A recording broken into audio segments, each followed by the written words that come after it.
Assalomu alaykum. Video darslarimiz davom etadi. Navbatdagi video darsimizni boshlaymiz. Navbatdagi video darsimiz sizlar bilan birgalikda 11-sinf yakuniy imtihon savollari, ya'ni yakuniy attestatsiya savollari 11-qism.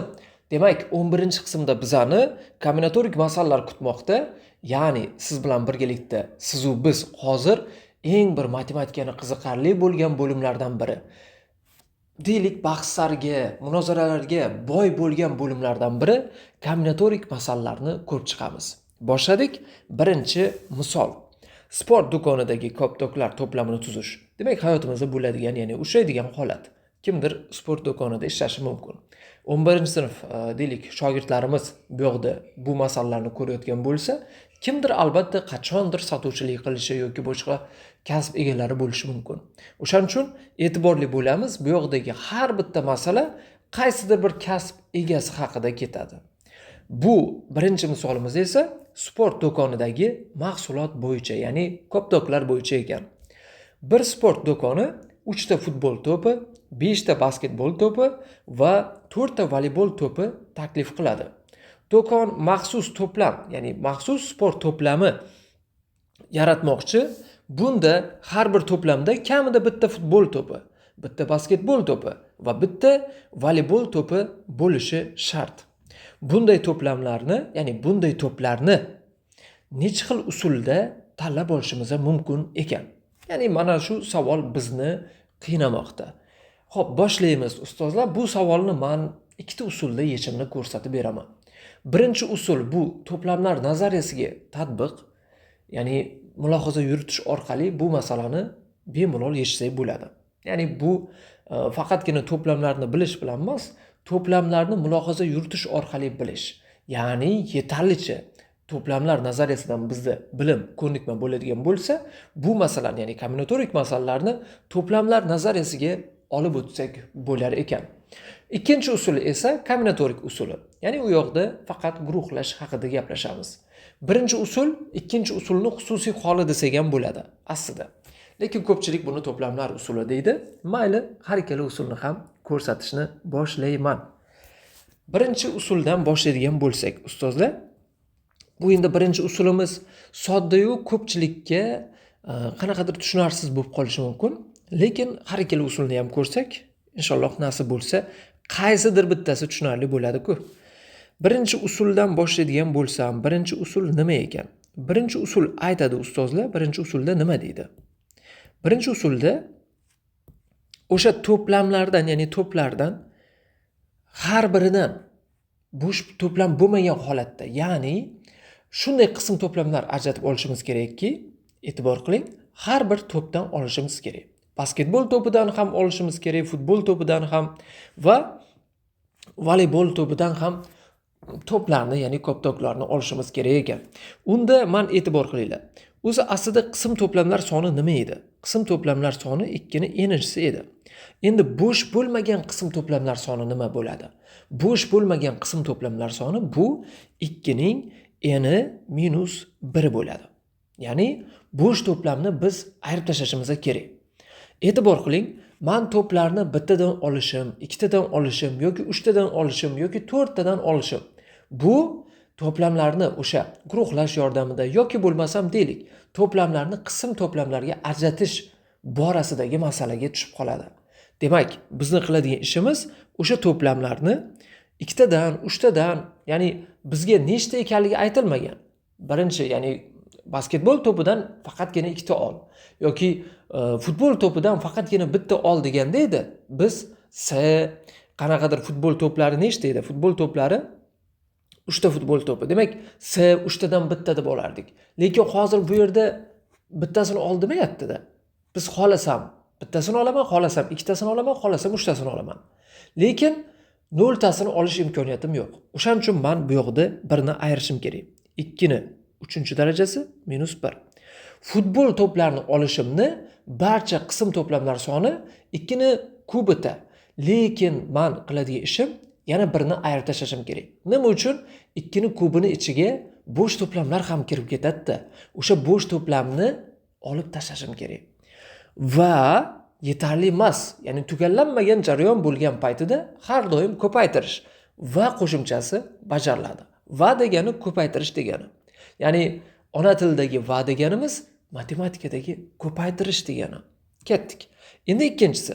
Ya'ni bu yoqda men 5 ta basketbol to'pidan nechtadir olishim kerak. Nechtadir.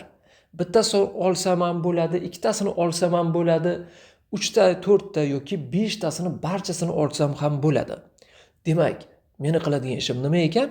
Bu yoqda yana qism to'plamlar qilaman. 2 ni 5-si minus 1. Nechtadir ekanligi bo'ladigan bo'lsa, ustozlar, biz bu yoqda 2 ni n-chi darajasi minus 1 deymiz. Ya'ni sizning o'sha to'plamingiz, o'sha ko'p to'plar soni bo'lishi mumkin, ertaga qanaqadir parrandalar soni bo'lishi mumkin. 7-sinfda o'tdik-ku buni. 7-sinf darsigida men buni yechimini qilib berganman. Ko'pchilik bizni shogirdimiz, ustozlarimiz yoki bo'lmasam deylik, bizda o'qiyotgan abituriyent yoshlarimiz barchasi bu tipi savollarni allaqachon yechimini qila olgan bo'lsa kerak. Demak, uchinchi bir holat ham bor. Uchinchi bir holat bu 4 ta voleybol to'pi.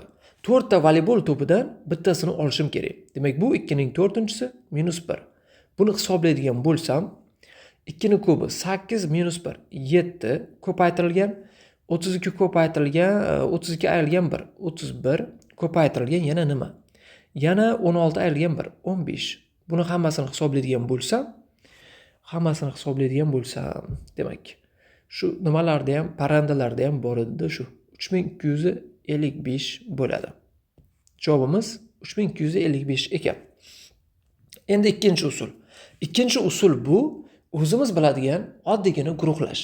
Biza to'plamlarni, ya'ni to'plarni olgan paytimizda futbol to'pi 1, futbol to'pi 2 deb olmaymiz yoki bo'lmasam birinchi futbol to'pi, ikkinchi futbol to'pi deb futbol to'plarni o'zaro o'rnalmashtirmaymiz.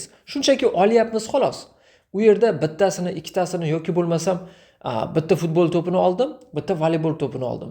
Keyin esa bitta voleybol to'pini oldim, bitta futbol to'pini oldim deb biz uni o'rnalmashtirmaymiz. Chunki bitta inson bir nechta mahsulotni olyapti.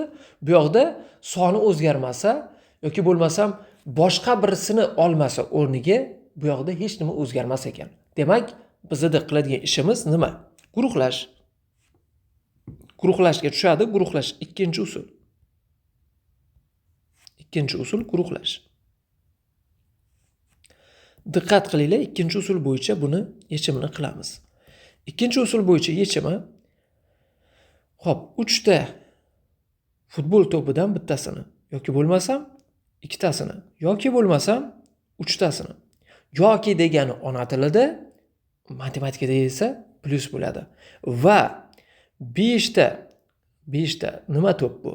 5 ta basketbol to'pidan bittasini yoki 5 ta basketbol to'pidan ikkitasini yoki 5 ta basketbol to'pidan 3 tasini yoki 5 ta basketbol to'pidan 4 tasini yoki 5 ta basketbol to'pidan 5 tasini va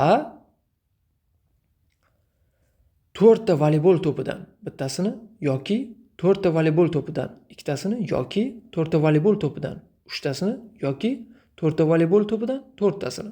Mana shularni hammasini ko'paytirib hisoblab chiqsanglar 3255. Endi bu yerda joy kam berilgan ekan ustozlar. Agar joy ko'proq berilganda men buni birma-bir hisoblab ham ko'rsatgan bo'lar edim. Ikkinchi misolimiz Tech konferensiyadagi sovg'a paketi. Tech konferensiyada ishtirokchilar qatnashchilarga sovg'a sifatida maxsus aksessuar paketlarni tarqatmoqchi. Do'konda quyidagi powerbanklar qolibdi. Qizil powerbank, demak 5 ta, oq powerbank 10 ta, har bir sovg'a paketida 2 ta qizil va 3 ta oq powerbank bo'lishi rejalashtirilmoqda. Tashkilotchilar bunday sovg'a paketidan necha xil usulda tayyorlashlari mumkin degan savol bo'lmoqda ekan. Demak, savol tushunarli. Savol juda ham sodda qilib berilgan. Menimcha buni 8-sinf o'quvchisi ham bemalol yecha olsa kerak. Demak, bizda nechta qizil edi? 5 ta edi. Oqlar esa 10 ta edi. Demak, 5 ta qizildan bu yerda endi guruhlash bo'ladi, chunki bir kishiga bitta paketga solinyapti. Ikkitasi o'rni almashmaydi. Ya'ni o'rni almashganda ham nima? Menga birinchi qizil power bank, ikkinchi qizil power bank tushibdi degan narsa bo'lmaydi-yu. Ya'ni o'rni almashmaydi. O'shaning uchun guruhlash. Guruhlash bo'ladigan bo'lsa, 5 ta power bankdan ikkitasini olishi mumkin. Ya'ni qizilidan. Keyin esa 10 ta oqidan 3 tasini olish kerak, jami 5 tasini olish kerak-da. Buni hisoblaydigan bo'lsak, 10 ko'paytirilgan 10 dan 3 degani 19 8 taqsim 1 2 3. Xo'p, 120 bo'ladimi? 120 1200 bo'lar ekan. Javobimiz 1200 ta usulda paketlashlari mumkin. Uchinchisi, sayt uchun parol yaratish. Xo'p, aynan biz ham sayt yaratyapmiz. Inshaalloh nasib bo'lsa, bunga albatta parol yaratish kerak bo'ladi. Hayotimizda uchar ekan. Hattoki shaxsan meni hayotimda bu narsa uchayapti. Bir sayt 4 ta belgidan iborat parol talab qiladi. Har bir belgi katta harf A, B, C, D, E, F lar shulardan bittasi. Ya'ni katta harflardan va ular ham barcha alifbodagi harflar emas. A, B, C, D, E, F dan bittasi. Yoki raqam 0, 1, 2 dan bittasi bo'lishi mumkin. Lekin parolda kamida bitta raqam qatnashishi shart. Belgilar takrorlanishi mumkin emas. Necha xil parol hosil bo'ladi degan savol bo'lyapti. Demak, bu savolni ishlash uchun nima qilamiz? Ko'pchilik mana bunday qiladi-da. Mana shu joyda xatolik qiladi. Xatolikni ham aytib o'tib ketay. Mana bundan A bo'yicha 3 tasini oladi, mana bundan bittasini oladi. Bo'ldi, u yoqda xatolik bo'ladi va ketdi. Unaqa emas. Kamida bittasi deyapti. Mana bulardan kamida bittasi bo'lsin deyapti. Demak, bittasi bo'lishini, alohida ikkitasi bo'lishini, alohida uchtasi bo'lishini, alohida ko'rib chiqishimiz kerak. Bunaqa qiladigan bo'lsak, ishimiz qiyinlashyapti, to'g'rimi? Demak, osonroq yechim qilishimiz kerak. Okey. Osonroq yechimi qanaqa bo'ladi? Men jamisini topaman. Bu yoqda diqqat qiling. 1 2 3 4 5 6 7 8 9. Xo'p, jamisini olaman. Jamisi A 9 tadan 4 ta. O'rnini ham almashtirishim mumkin-da, parol yozgan paytimda mana bu alohida. A 0 B C bo'ladigan bo'lsa, ya'ni A 0 B C alohida parol, A B 0 C bo'ladigan bo'lsa, bu alohida parol. Bu birinchi, bu ikkinchi. Ya'ni O bilan, 0 bilan B ni o'rni almashishi alohida parol bo'ladi. Albatta ochilmaydi agar 0 bilan B ni o'rni almashtirsanglar. Demak, o'shaning uchun men bu yoqda o'rinlashtirishga qo'ydim. Ya'ni men o'rinlashtirishga qo'yganimga sabab o'rni almashtirsam ahamiyatli. Yuqoridagi misollarda ahamiyatli bo'lib turgani yo'q edi. Bunda esa ahamiyatli, parol chunki. Va bitta narsani e'tibor qilinglar, bu 4 ta belgi bo'lsa bo'ldi. Birinchi xonaga 0 bo'lmasin degan sharti yo'q. Ya'ni 0 bo'lsa bo'lsin va bu son ham emas, zotan 0 ABC. Bu shunchaki 4 ta belgi. 0 ABC degan 3 xonali yoki 4 xonali sonni ko'rganmisizlar? Yo'q, unaqa emas. Son emas, shunchaki belgi. Buni ayirib tashlayman. Demak, A 6 tadan 4. Nima uchun 6 tadan 4? Menda noma'qul, ya'ni xato yechim bo'lib qoladi. Nimalar? 6 tadan, ya'ni 6 ta harfdan 4 tasini olsam, ya'ni 6 ta harfdan A, B, C, D degan parolni qo'llasam, bu xato parol bo'ladi. Nima uchun xato parol? Men raqamlardan birontasini qo'ymadim.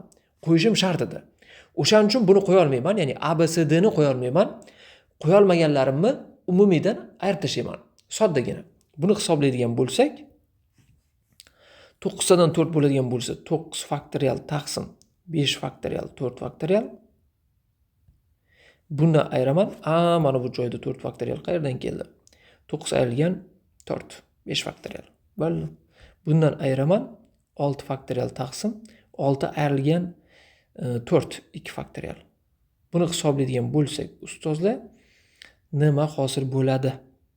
Buni hisoblaydigan bo'lsak, 6, 7, 8, 9 ayrilgan 6 faktorialimiz 720, 2 ga bo'lsam 360.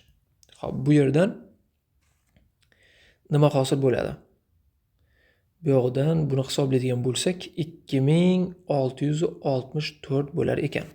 O'ylashimcha, men bu savolni sizlarga tushuntira oldim. Keyingisi onlayn uchrashuvda gapirish tartibi. Mana sizlar bilan biz onlayn uchrashuv qilamiz, ya'ni onlayn muloqot qilamiz.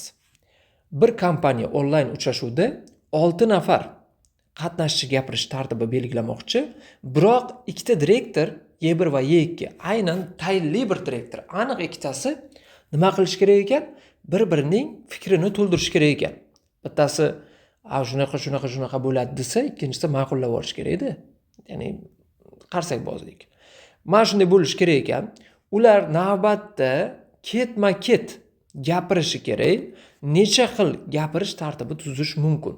Ya'ni bitta direktor gapirdi, ikkinchi direktor uni gaplarini to'g'ri, juda ham zo'r deb davomiga o'zini fikrini yoki bo'lmasam o'sha direktorni gaplarini to'ldirib yuborish kerak bo'ladi. Agar yo'q, ikkinchi direktor birinchi gapirib qo'ysa, birinchi direktor uni gapini to'ldirib qo'yish kerak bo'ladi. Ya'ni bir-birini gapini deganim mana shunday ko'rinishda tushuniladi. Ya'ni birinchi direktor birinchi gapirish kerak, ikkinchi direktor ikkinchi gapirish kerak desa, o'rin almashmaydi. Men qiladigan ishim nima? Men qiladigan ishim Y1, Y2 va undan keyin qilaman A, B, C, D.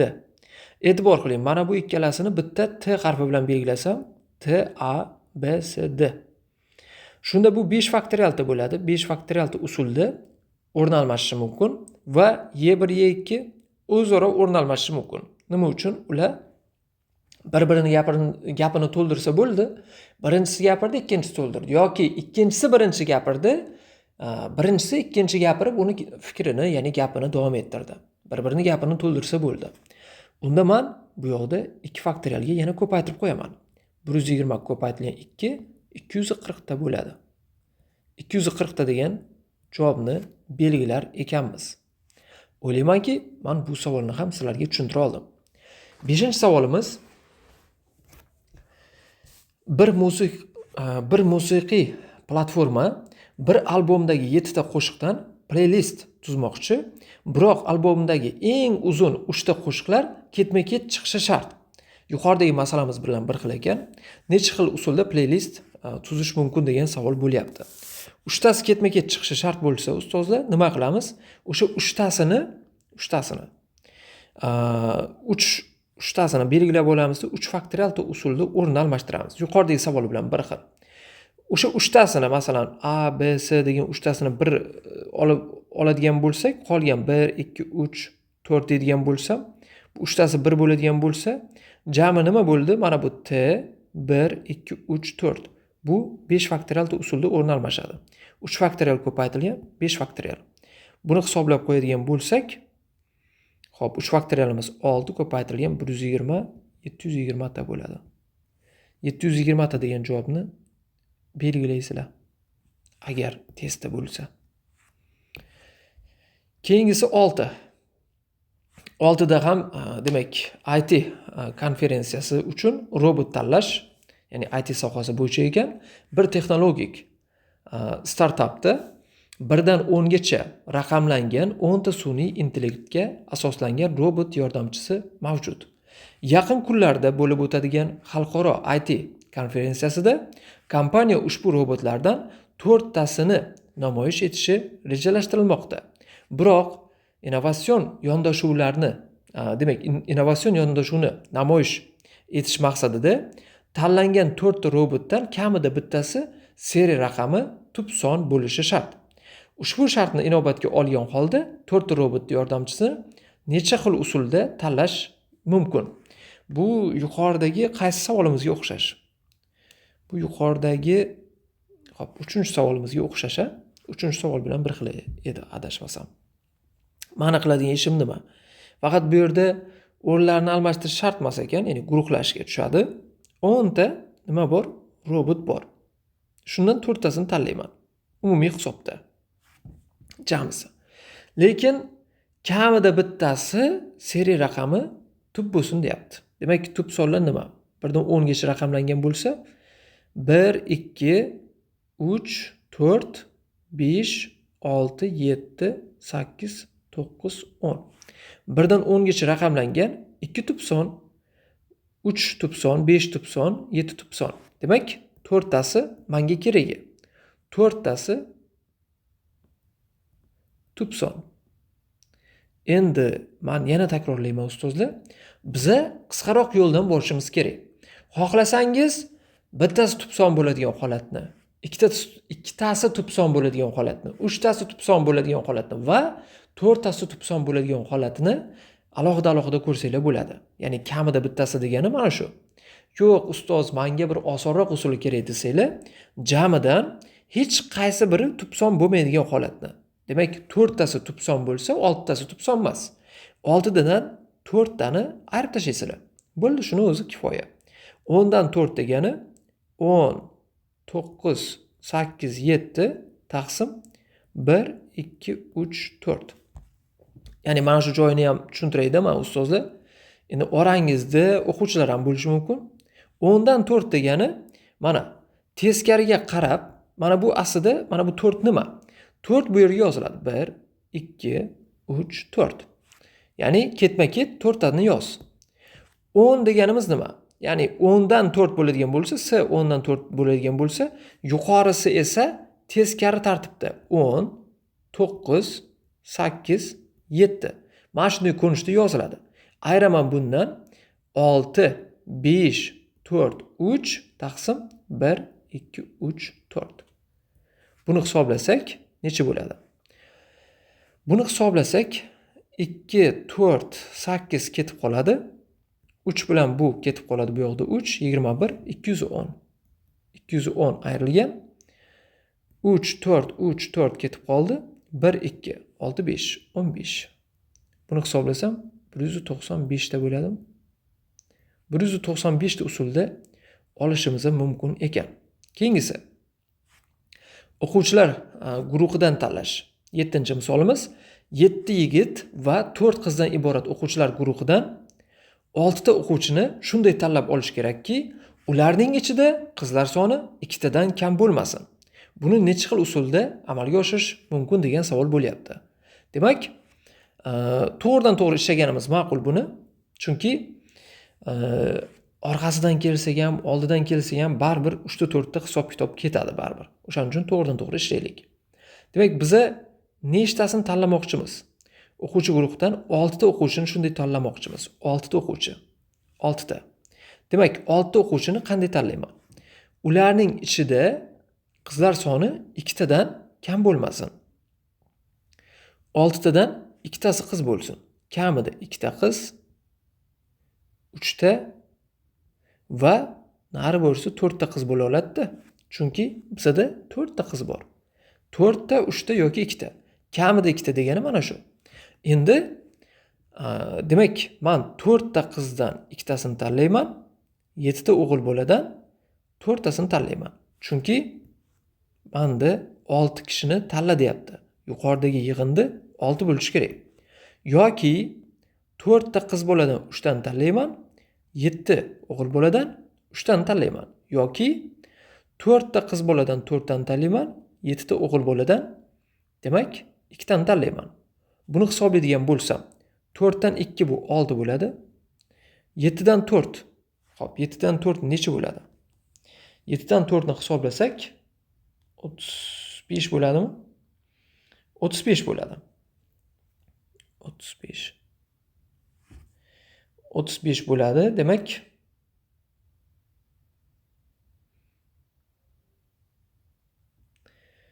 qo'shaman unga 4 ko'paytirilgan 7 dan 3, ya'ni 35 bo'ladi. Keyin esa 4 dan 4. Bu 1 bo'ladi. 7 dan 2. 7 dan 2 bu 21 bo'ladi. 7, 6 taqsim 2, to'g'ri, 21. Endi qaranglar, mana bu ikkalasini yig'indisi 10 ko'paytirilgan 35, 350 bo'ladi. 350 ga 21 ni qo'shsam 370 bitta bo'lar ekan. 370 bitta usul. Keyingisi, demak, 370 bitta usul. Keyingisi mana bu joyga yechimni ham yozib qo'ydi. 370 bitta. Keyingi misolimiz 8. Qavari ko'p burchakning diagonallari. qavariq 7 burchakning diagonallari nechta nuqtada kesishadi degan savol bo'lyapti. Hech qaysi 3 ta diagonal bitta nuqtada kesishmaydi deb faraz qiling.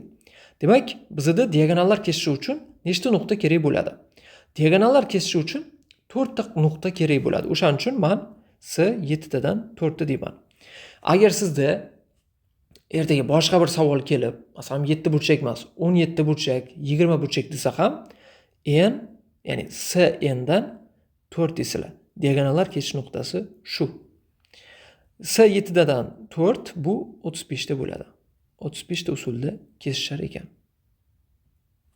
Keyingisi 4 xonali xavfsizlik kodlari.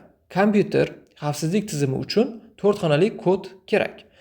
4.0 dan 4.9 gacha. Kodda 7 raqami faqat bir marta qatnashishi shart va raqamlar takrorlanmasligi kerak. Necha xil kod tuzish mumkin degan savol bo'lyapti. Demak, kodda 7 raqami faqat bir marta qatnashishi shart ekan. Bir marta qatnashishi kerak. Demak, mana shunday holatda qarashim kerakki, men bu yoqda 7 raqami faqat bir marta qatnashishi kerak ekan. Xo'p, 7 raqami faqat bir marta qatnashadigan bo'lsa, ustozlar, men qanday usul qo'llasam bo'ladi? 7 raqami demak, birinchi xonaga kelsin. Birinchi xonaga u kelsin. Xo'p, 4 xonali son demayapti. Mana shu joyga e'tibor qilinglar. Kompyuter xavfsizlik tizimi uchun 4 xonali kod kerak. 4 xonali son emas, 4 xonali kod. 4 xonali kod kerak. Demak, raqamlari takrorlanmasligi kerak. 7 raqamini birinchi xonaga qo'ysam, 7 raqami birinchi xonada tursa, endi menda 0, 1, 2, 3, 4, 5, 6, 7, 8, 9. 10 ta raqam bor edi. 7 birinchi xonaga bo'lgani uchun, 7 birinchi xonada bo'lgani uchun menda 9 ta raqam qoldi. Ikkinchi xonaga 9 ta imkoniyatim qoladi. Uchinchi xonaga nechta imkoniyat? Uchinchi xonaga 8 ta imkoniyat qoladi ustozlar. Chunki birinchi xonaga 7 ketgani uchun men 7 ni o'chirib tashlashim kerak. Ikkinchi xonaga 9 ta, uchinchi xonaga 8 ta, chunki raqamlar takrorlanmasligi kerak. To'rtinchi xonaga demak 7 ta. Mana bu ikkinchi xona, bu uchinchi xona, bu to'rtinchi xona. Va endi bu uchalasini ko'paytirsam, 9 ko'paytirilgan 8 ko'paytirilgan 7 va shundan 3 ta bor. Chunki 7 birinchi xonada kelishi mumkin, 7 ikkinchi xonaga, demak ikkinchi xonada kelishi mumkin. 7 demak uchinchi xonada kelishi mumkin. Va eng oxirgisi 7 to'rtinchi xonada kelishi mumkin. Va shu joyda e'tiborli bo'lasizlar, ertaga bir boshqa bir misolda, ya'ni boshqa bir joyda, boshqa bir misolda 4 xonali sondan iborat desa, u boshqa bo'ladi. 4 xonali kod desa, birinchi xonaga 0 qo'yishingiz mumkin. 4 xonali sondan iborat kod deydigan bo'lsa, ya'ni 4 xonali son degan tushuncha bo'lib qoladigan bo'lsa, unda birinchi xonaga 0 qo'ya olmaysiz. Demak, mana javobim 9 ko'paytirilgan 8 ko'paytirilgan 7 ko'paytirilgan 3 bo'lishi kerak. Chunki demak, nima uchun 3? Bu yerda 4 bo'ladi-da. Chunki 1, 2, 3, 4 ta holat-ku.